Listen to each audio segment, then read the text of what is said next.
Iniimbestigahan ni Senador Antonio Trillanes IV ang iba pang miyembro ng PNP Special Action Force na nasa mamasapano ng mapaengkwentro ang kanilang mga kasamahan.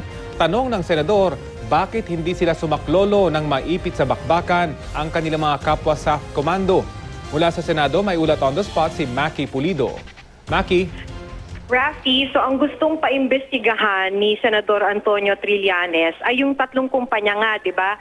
Yung 41st, 42nd at 45th SAC na dapat ay reinforcement nung napuruhan na SAF company na 55th kung saan pinakamarami ang namatay.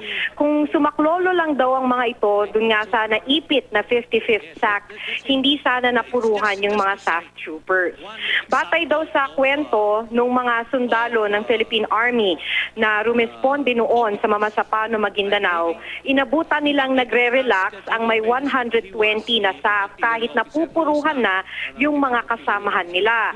Ang ibang araw, ito ay ayon kay Senador Trillanes, ang ibang araw ay nagte-text lang. Sinabihan daw ng Army ang mga SAF na lapitan na nila yung mga naiipit na taga 55th SAC pero tumanggi yung mga SAF troopers. Hindi raw kasi nila alam ang terrain. Hindi rin daw sumunod yung tatlong kumpanya ng SAF kahit inutusan na sila ni Peñas na lapitan yung 55th SAC. Ang sabi raw nung mga SAF reinforcement ay may heavy fire. Yun daw yung sinabi nila kay Peñas or kay Director Getulio Peñas, kaya't ayaw nilang lapitan yung mga kasamahan nila.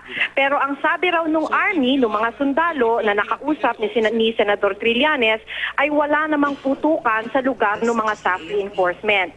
Sabi pa ni Trillanes, kung gumalaw lang daw yung tatlong kumpanya ng SAF, baka nagtagumpay sila. Bandang alas 6 daw kasi ng umaga, nasa 100 to 150 pa lang ang kabakbakan ng MILF.